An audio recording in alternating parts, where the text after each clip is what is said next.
imagine if you're learning something important, you're learning about your family history, or you're learning something for class or whatever, and you're not allowed to write it down.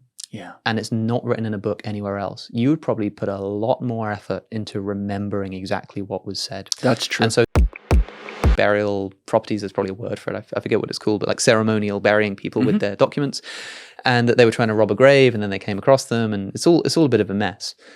But eventually we have access to all of these ancient gospels. And like I say, we knew that these existed, but now we have the texts themselves. So the Gospel of Judas is one of my favorites. When does it say it was discovered? Or rediscovered? That has been carbon dated to 20 AD. So notice it says, given that it includes late 2nd century theology, it's widely thought to have been composed in the 2nd century, brackets, prior to 180 AD by Gnostic Christians.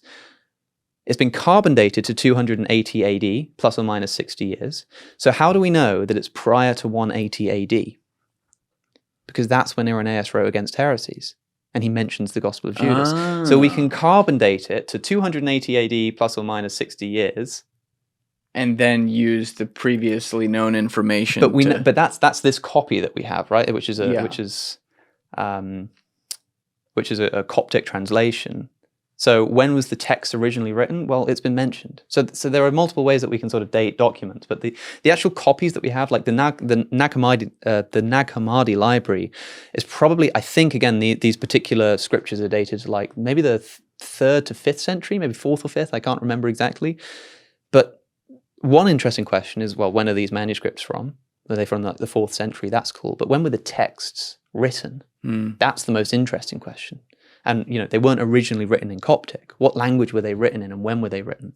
It's also, this is another like sticking point for me with any of this. Like when we think of our current history, 10 years ago feels like a long time. Yeah. To an extent. And then you start looking 60, 70 years out. That's like when your great-grandparents were kids. Yes. When you start looking at history, the farther away it gets, though, time kind of has a wider lens, and at least in how we approach it, which means we hear years like, I'm going to throw out random numbers, 140 AD and 210 AD, and associate it with almost the same about time. Yes. But it's fucking 70 years apart at a time where the record keeping was you wrote something in the fucking sand. Yeah. Not only that, but it's important to note, especially when we're talking about Gospels, that, for example, most scholars date the Gospel of Mark, which is our earliest canonical Gospel, to around 70 AD. There are various reasons for doing that. Matthew and Luke are generally dated between between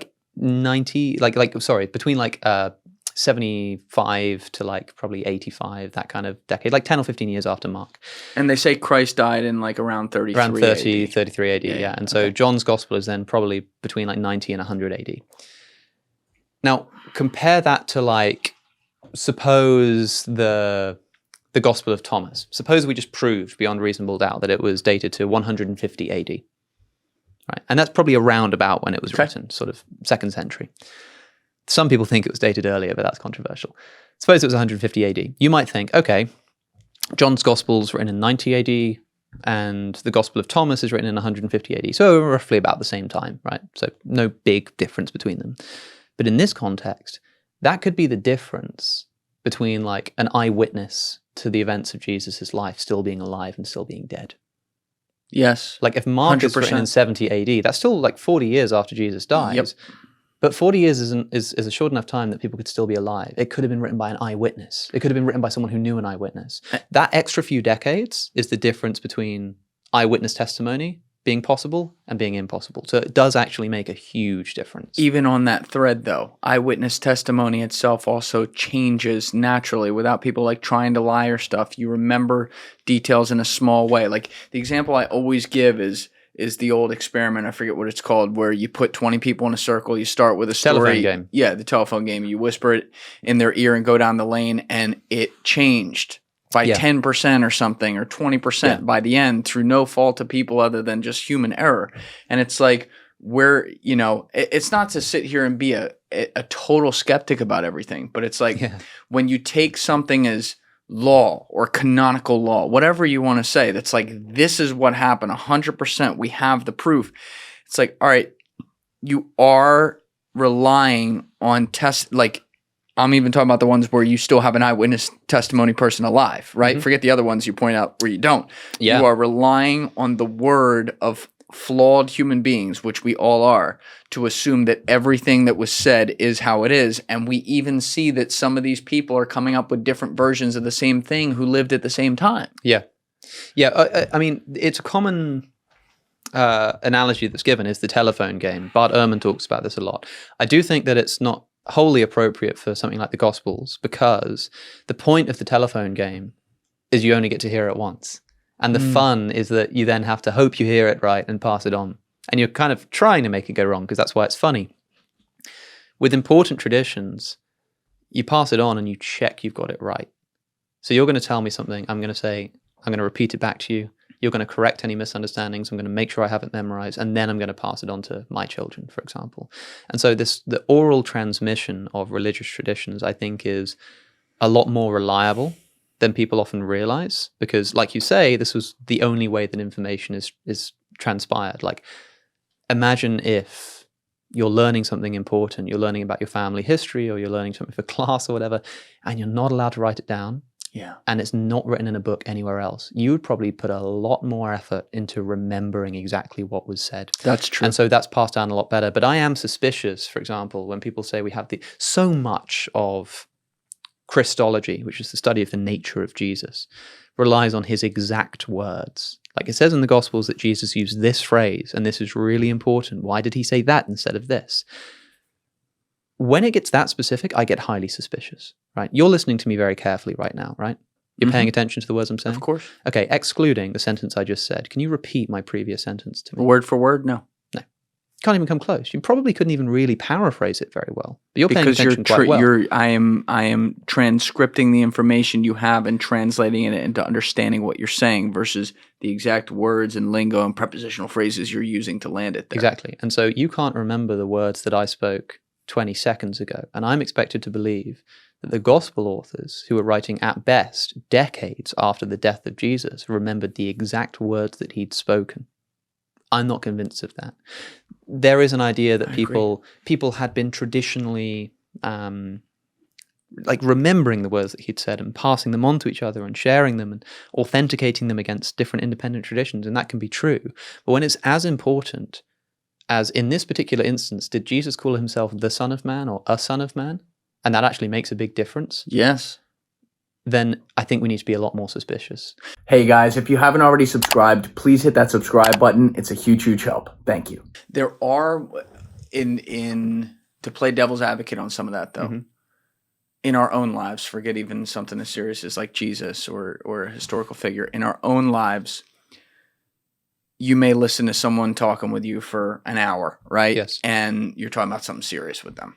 And to your point, I can't remember what they said 30 seconds ago in the exact words, but at some point, you know, the drama of the situation lines up that they land the plane and they say something that isn't, those words are ingrained in your head forever. Yes. So there could be some of that. And that's what probably happens in a lot of these cases with Jesus. So really, really big Christological moments. In John's Gospel, Jesus appears in chapter 8 to like invoke the divine name. He says to his Jewish opponents, before Abraham was, I am. And I am, ego eimi in Greek, is thought by many to be a callback to the name that God gives Moses as his own name, Eesha in the Hebrew, which kind of means ego eimi, which is what Jesus says. And so if Jesus really did say something like that, it is the kind of thing that would stick in the mind. Yes. The mystery then is why only John's Gospel reports it, and Matthew, Mark, and Luke have no mention of such an event. So there are other reasons to suspect the historicity of that event. But a lot of like reading into the words of Jesus isn't just the big headline obvious stuff like that. It's more specific stuff, like the Son of Man stuff. Jesus uses the title Son of Man for himself all the time. It's like he uses it more than any other title for himself, I think. And it's a bit of a mystery what it means, because Son of Man in Aramaic, which is the language Jesus spoke, is just a sort of slang term that means human being. Bar nash, it just means human being. So you would say that person is a son of man. It just means that they're a human being. You know, they were born of a human being. Weirdly, the Greek New Testament consistently has Jesus use the definitive article, the Son of Man. which is a really clunky Greek phrase. It's not something that just sort of gets lost in translation. It was very particular. It was done on purpose. It's not a Son of Man, it's the Son of Man. Yes. So we've got this title, the Son of Man, which we associate with Jesus. But a lot of scholars think that the way we should sort of think about this is as if, because Son of Man just means human being, it's as if someone was going around calling himself the human being or the one in like the Matrix sense. Yeah. Which until something like the Matrix popularizes that usage would be really clunky and strange. But it seems like Jesus might have been doing something like that. Like, I am the human one, you know? It's extremely strange. But if there were some instances where he was actually just saying, I am a human, it would totally change the interpretation of a verse.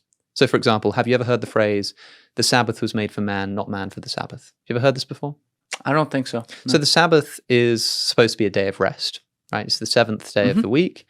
And in Jewish law, you have to remember the Sabbath and keep it holy. You're not allowed to work on the Sabbath. Jesus is working on the Sabbath. His Jewish opponents come up to him and say, you're working on the Sabbath, because they're trying to catch him out. They don't like him. They want to eventually crucify him. So they say, you're working on the Sabbath. And Jesus goes, have you not read what David did? And he says that King David does the same thing. He sort of works on the Sabbath when he has to. And then he says that that the Sabbath is made for man, not man for the Sabbath. So in other words, the reason that the Sabbath exists is for humankind's sake. You know, it's so that we get our day of rest. Yes. And so the criticism he's making of the Jews there is that they've become too legalistic. They sort of forgot the whole reason why the Sabbath exists in the first place. It's not just there because God hates it when you work on the Sabbath. It's there for your sake. The Sabbath is made for man, not man for the Sabbath. Jesus then says, therefore, the Son of Man is Lord of the Sabbath. Meaning he gets to decide what happens that day. Well, that's the thing, right? Who is the Lord of the Sabbath? The Lord of the Sabbath is God. God is the one who... I thought it was Ozzy Osbourne. God is the one who institutes...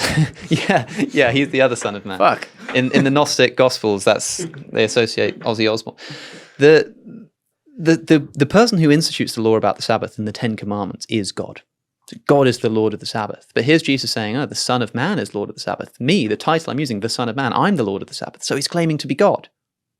Unless this is a tradition that's been lost in translation, and Jesus actually said, Son of Man, just to mean human beings. Over and over again, though? Well, some scholars like Morris Casey think that that's what's happened. I think that's dubious. I think that seems like a stretch. The use of the definitive article is too strong to think that Jesus wasn't sometimes using it essentially as a kind of title. But this instance, for example, check it out, right? So he says, can you go to the version in Mark's Gospel? Can you type in Mark, Lord of the Sabbath? Yeah. Mark is our earliest Gospel. We also, by the way, I haven't been saying this whole time, but a whole nother rabbit hole here is the translation. Yeah, that's of all these Gospels. So much of that is where one article can be here instead of there. I've got something for you on that. So does it start with Amen? Go back and go to the actual. Just type in Mark 2 into that where it says there. Just type Mark 2. And hit enter. Okay, and then scroll down until you keep scrolling. Jesus, Lord of the Sabbath. So he said, right. So they come up to him, the Pharisees say, look, what he's doing is unlawful on the Sabbath. Jesus answers, have you never read what David did when he and his companions were hungry and in need? So they enter into the temple and eat the bread that only the high priest is supposed to eat. So first thing to notice is Jesus is justifying his breaking of the Sabbath by pointing to another human being and saying, well, he did the same thing. He then says, then he said to them, the Sabbath was made for man, not man for the Sabbath. So, and the word does mean therefore, the word so there, it does actually mean therefore in the Greek. Therefore, the Son of Man is Lord even of the Sabbath. So, a traditional Christian interpretation of this is Jesus is claiming to be God because he claims to be the Lord of the Sabbath, which is only God. But if this has been lost in translation, which I suspect of this verse, and Jesus in this instance meant Son of Man in the Aramaic colloquial sense of just meaning a human being, all he's saying is that human beings are Lord of the Sabbath. In other words, humans are Lord of the Sabbath. Sabbath isn't Lord of human beings. Which, hold on a second, is exactly what he's just said in other words. So my interpretation here, that Jesus is just saying that the Son of Man, what he actually said was like, Son of Man as in human beings. Yes. Now reread the verse with that interpretation in mind. They accuse him of changes. breaking the Sabbath. He says, well, David did the same thing. And then he says, look, the Sabbath was made for man, not man for the Sabbath. Therefore, human beings are Lord of the Sabbath. Because he's just said that the Sabbath was made for mankind. Is he essentially saying that, like, instead of trying to treat this like a law that you're dictating your whole life around to feel like you're doing the right thing, it's really supposed to be a guideline as a method to how to live your life in a good way? In this instance, I don't know if I'd phrase it in those terms, that it's just like It's a polite guideline. way of saying fuck no. No, because I think you're probably about right, but I think saying guidelines is too loose. Like it's not like, well, these are rules, but they're only guidelines, so break them if you want to. It's more like understand what the purpose of the law is. The law is there for your sake. You know. But what I'm trying to bring out with this particular verse is that I think that is the interpretation of what's actually happening here. But the specific words here, the Son of Man is Lord even of the Sabbath. It's a little bit weird and clunky because he's just said that David broke the Sabbath and that was fine. He's just said that the Sabbath was made for mankind and then suddenly shifts to talking about himself. The Son of Man is Lord of the Sabbath. Then Because he's not mankind. Why has he just spoken about David breaking the Sabbath? Why has he just said that the Sabbath was made for mankind? And then suddenly he's talking about himself. Doesn't it make more sense if he would say, well, David broke the Sabbath, and the Sabbath was made for mankind, therefore mankind is Lord of the Sabbath? I see what you're saying. Therefore, I think when he says here, the Son of Man is Lord even of the Sabbath, I think it's probably not a mistranslation from the Greek, but the Greek itself is probably a misreporting of what actually happened here. And Jesus was just saying that mankind is Lord of the Sabbath, not the Son of Man as a title. You know what I mean? I could see that one both ways because and maybe this is a way too simplistic way of looking at it, but he's looking at he's using David as an example of a great man among humankind, not to say like he's above man or anything, and then relating back to himself and saying, but by the way, like I'm the Son of Man, so I can actually So that's another great interpretation. Is he saying like, well, David did it, and I'm so much greater than David because I'm the Son of Man, so of course I can do it too. That's another interpretation. The key is that it's not always obvious.